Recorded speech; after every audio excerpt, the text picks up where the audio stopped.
Well, welcome in. This is your odds checker betting preview for this week's Valero Texas Open. I'm Rick Gehman, that right there, Geoff Fienberg. And Geoff, coming off a big WGC, we've got a major championship next week, but money to be made here in Texas. Always an opportunity, Rick. And with this field strength, if you trust a guy at the back of the pack, why not fire? There's not many guys here you'd think he'd have to beat or be afraid of if it came down to Sunday. Yeah, let's jump right into this board. Rory Mcilroy, your favorite, 8-1, playing the week before the Masters for the first time that I can remember in quite some time. Jordan Spieth, our defending champion, is 14, and Corey Connors, coming off a deep run at the match play, has won this event before, 18-1. The only three golfers, Geoff, 20-1 or shorter. I guess Hideki is in there as well. So we'll lump those four guys together. Is this the week to take the top? I will not have any action here. Connors, would have been tempting maybe at a higher number. The swag off last week's third place finish, a course that he's won at before.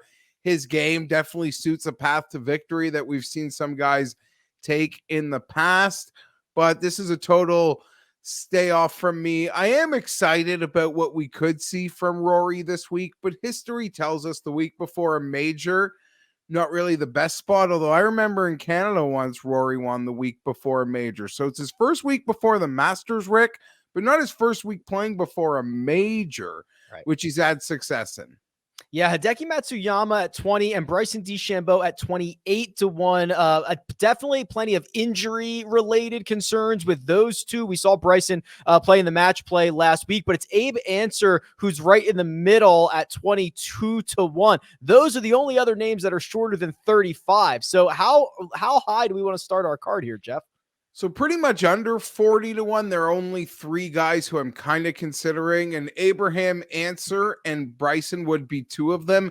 Hideki, the week before the Masters, where he's a defending champ, finding his way off an injury. I don't know if I totally swing and miss on that, then I'll have to eat it, but I'm just not there. Abe Answer, for all the obvious reasons, he always seems to play well in these Texas courses.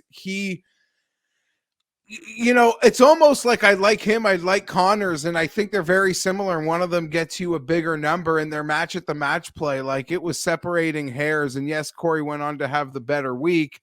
Bryson, on the other hand, 28-1, Rick. Not many people talking about him. I think it could get even into the 30s, maybe. I'll be watching the grid, hopefully hoping to see that move. I think there is a path to victory for Bryson this week. And he's a guy that I do have my eye on, who I do think is not really being talked about much at all from an outright perspective.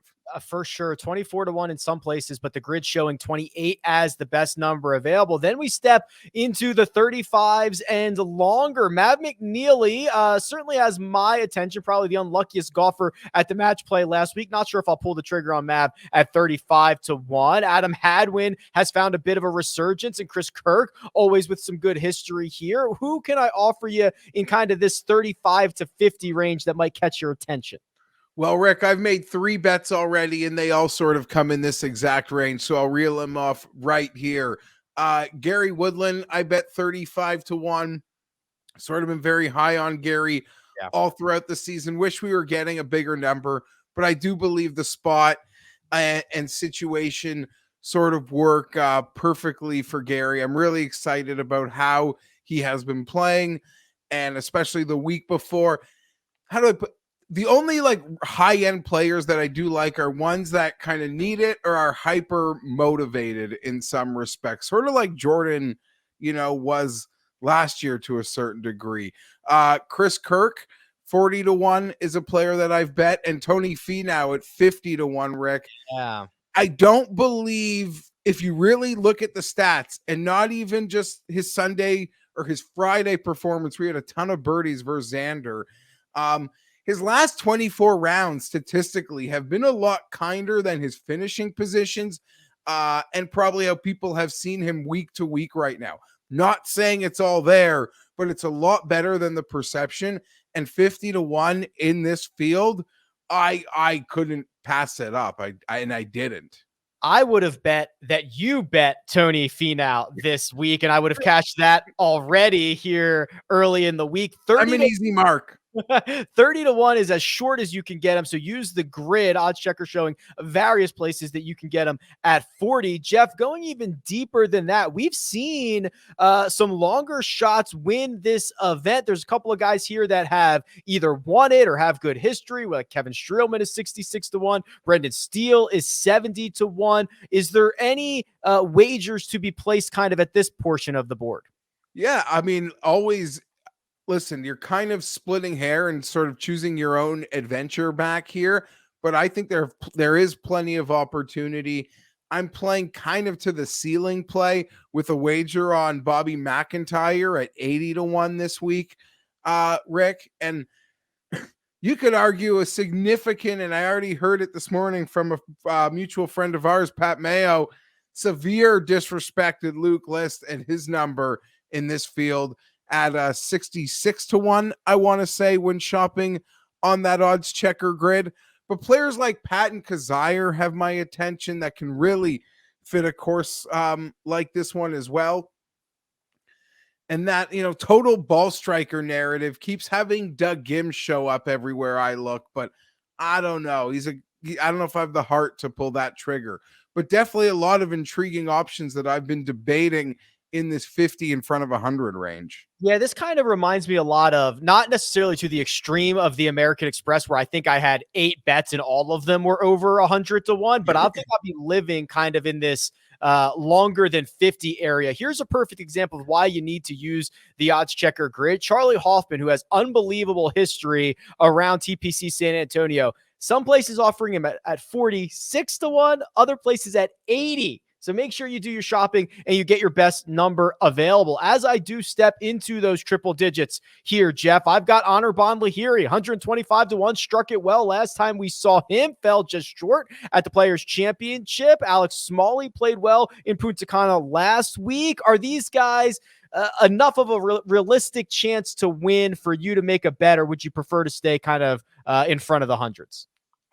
I am at the moment staying in front of 100s, Rick, but you could get me if you keep scrolling. I think Lucas Glover, right there on the grid, shows serious opportunity this week. You sort of look at the profile of guys that have won here. He could just stick it to 5 feet all week, get hot with the putter. We saw him do it the week before a major. Bo Hostler, very sneaky player. I know it's not Houston. This is Valero. Houston's where he had his second place finish, but he's a guy, be it California, be it Florida, like his name just keeps popping up. So he is somebody that I do have an eye on this week as well. But I don't know that I'm pulling the trigger north of 100 just yet. To the Amex comp, I will only say the winner's circle here, we don't seem to have that like history of consistent long shots actually winning here like we do at the American Express.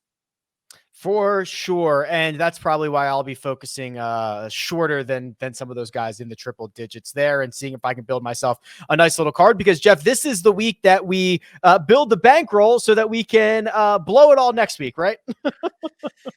Yeah, I mean, as you'll probably joke about a few times this week, this tournament will literally cease. It will evaporate like Thanos came the moment it ends on Sunday. Yeah. Like there's no afterglow for this one. Win or lose, good or bad. Even if I get crushed this week, I will wake up with positive vibes only on Monday for the Masters, Rick. So I can't wait to talk Masters and pump it out with you next week. And I just like smile thinking about it. It feels great. It kind of snuck up on us, but it's actually here, as is Tiger Watch. Yeah, it is certainly here. Yeah, we'll send the congratulatory tweet as the final putt is halfway down, and we will forget all about this event, and we will move on to the Masters, and we will be back to break it all down. But for now, you can find Geoff Fienberg on Twitter at GFienberg17. You can find me at Rick Run Good. This has been your odds checker betting preview for this week's Valero Texas Open. Good luck.